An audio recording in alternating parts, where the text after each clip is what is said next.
funny how that works. How you can make something super complicated and then you actually do it and you realize, oh, it's not all that complicated. I just made it complicated in my head. It's just a matter of time and learning.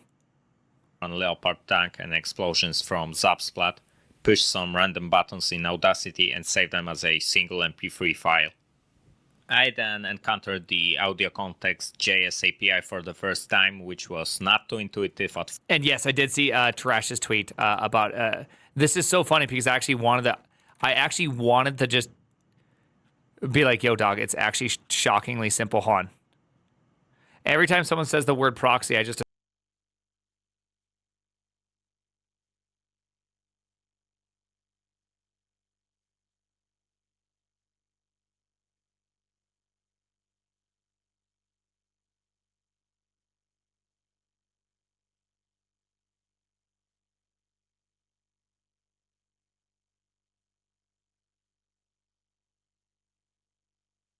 Hello everybody, welcome back to another SFML tutorial. In this tutorial I'm going to explain to you what textures are in SFML. First of all, why do we need textures? Well, textures are a really important part when it comes to games. Every single object that you can see.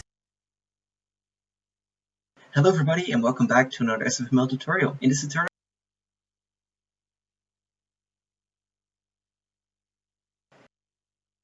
Hello everybody and welcome back to another SFML tutorial. Get the X menu we called whenever we resize the window. Let's create another if statement, or actually let's create a switch statement for this. If you don't know what a switch is, I have an episode completely dedicated to functions on my channel, so check that out if you need to know that. So let's just create a switch statement, which contains the event.type. So you want to create a switch about the event.type. And in here we want to create a case, which is sf event closed. Notice that we can't use event.closed anymore. That's because inside of a switch statement you can't use parameters from inside of a created class. And since event is a class that we created, we cannot use its internal version of closed. So what we need to do is we need to call closed from the class itself. So sf event closed. And now in here we can do window close. And if we remove this code, then it will not call it twice. And let's let it break and create a second case. So case sf event, and then we need to go down to resized. What we want to do in this case is simply print out whatever the new window size is.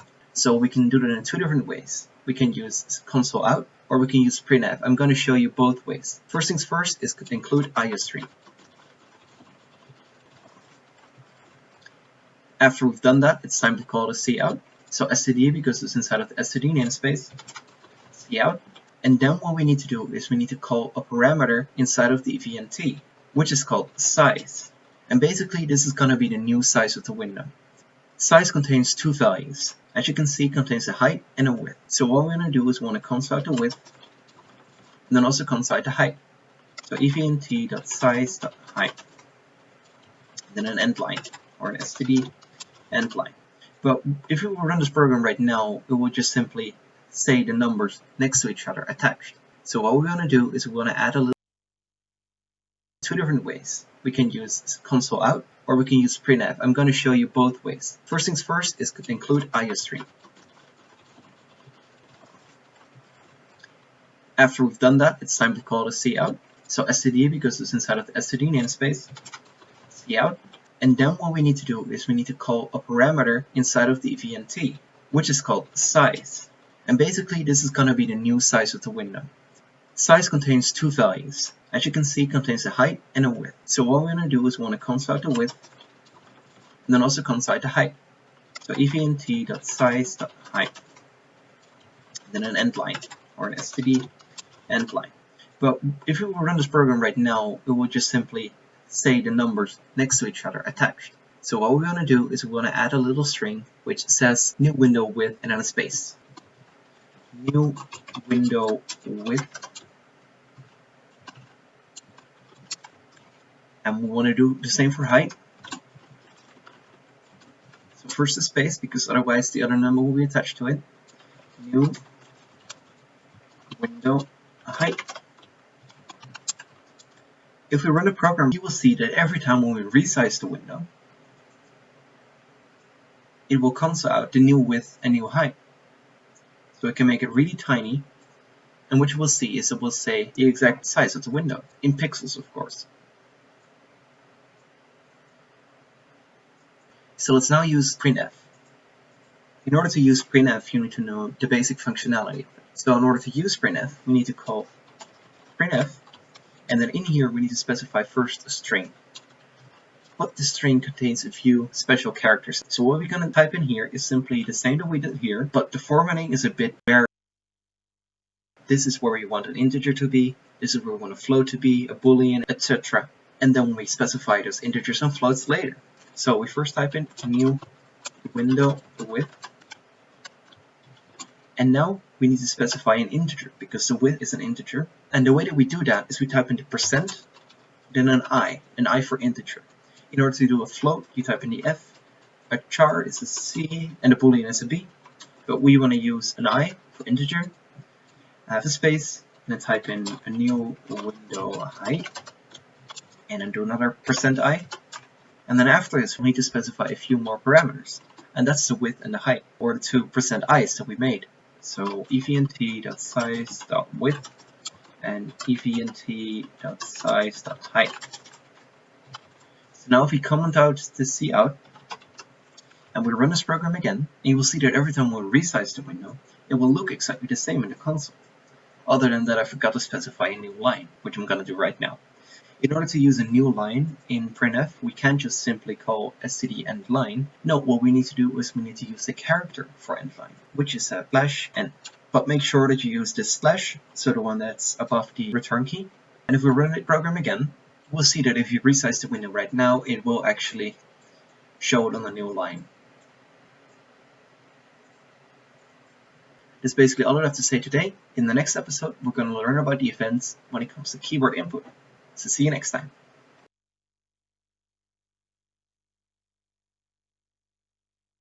Hello everybody, and welcome to another SFML tutorial. In this tutorial, we're going to learn how to get user input and print it out to the screen. But first, why do we need to get text from the player? Well, for instance, we might want to make it so the player can enter his name, and in order to do that, we need to add another case to our switch. And the case that we want to add is called SF event text entered. And basically what this does is it will check if there's text entered, and it will do it in the same way that it will do in a text editor. So if you hold a key, it will go slowly, wait for a while, and then go faster. And you can use the control keys, you can use the shift keys to make capital letters, for instance. It's way easier to use the text entered event than in order to make your own system for it. So in order to actually show something on the screen, it's actually not that difficult. The only thing that we need to do is we need to type in printf,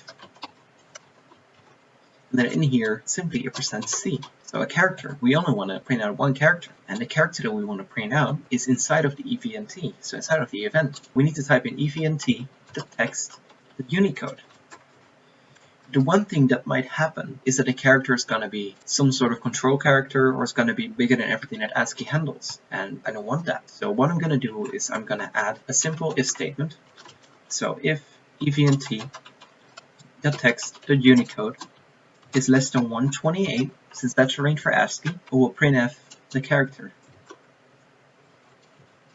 So now if we run this program, you will see that whenever we hit a key on the keyboard, it will actually print it out. And the one funny thing, the backspace key is actually also working. But the only thing that's happening is it doesn't update it automatically. But if I now type, you will see that it will overwrite. So if you just type a whole lot of W's, then go back a few steps, press a whole lot of A's, you will see that it overwrites. So this is how you get text input from the player, since you can also use the shift keys and the control keys and the alt keys, and will all give us valid characters. And if we hold a key, then what you will see, it will first only give you a single version, and then it will continuously add the key. But let's say, for instance, we want a character to move, then we don't want him to, like, if you hold the A key, then it will take a step, then wait a second, and then continue walking. What we want is that it constantly keeps walking fluently. And the way that we do that is we use something different than events. So we're going to talk about that in a later episode. This is basically all that I had to say today. So thanks for watching, and I'll see you in the next one. Hello everybody and welcome back to another SFML tutorial. In this tutorial I'm going to explain to you how to draw a cube to the screen. So first of all, why do we need cubes? Well, cubes are the easiest shapes to work with, since we can specify a size simply by giving a width and a height, and then we can give it a texture, and using transparency we can actually make it whatever shape we want. So we can add a character on there and only give it a human shape, or we can add a circle on there. So how do we actually create a cube? Hello everybody and welcome back to another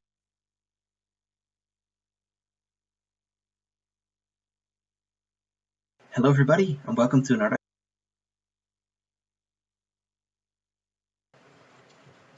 So now if we run this program, you will see that whenever we hit a key on the keyboard, it will actually print it out.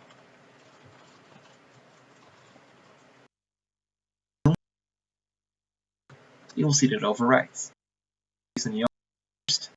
We use some Hello everybody and welcome to another SFML tutorial. It automatically. But if I now type, you will see that it will overwrite. But what I'm going to do is I'm going to add a simple if statement. Hello everybody and welcome back to another SFML tutorial. In this tutorial I'm going to explain to you how to draw a cube to the screen. So first of all, why do we need cubes? Well, cubes are the easiest shapes to work with, since we can specify a size simply by giving a width and a height, and then we can give it a texture, and using transparency we can actually make it whatever shape we want. So we can add a character on there and only give it a human shape, or we can add a circle on there. So how do we actually create a cube? The way that we do that is we type in SF rectangle shape. So now it's time to give it a name, so let's call it player, since we're later going to move it around.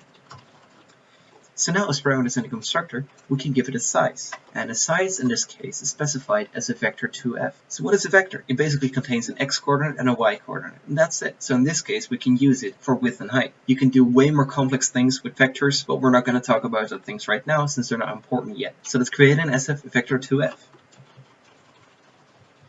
It's important that we create a vector 2f, which stands for float. You also have a vector 2i, which stands for integer, and vector 2u, which stands for unsigned integer. But never create a vector 2. A vector 2 basically doesn't contain any type yet. We need to specify whatever type we want it to be. So SFML made it easy for us and gave us a float, integer, and an unsigned integer. So now that we've created a vector 2f, we need to give it two different values inside of the constructor, the width of our character and the height of our character. So let's just create a character with the size of 100 by 100. So now it's time to draw the character. How do we draw in SFML? Well, drawing things is actually pretty easy. What we simply need to call is window, since we want to draw to the window, draw. And then we specify what we want to draw in here. So I'm just, in this case, just player. And now in order to actually display it, so in order to push all of the different draw things that we called to the screen, we need to call window.display.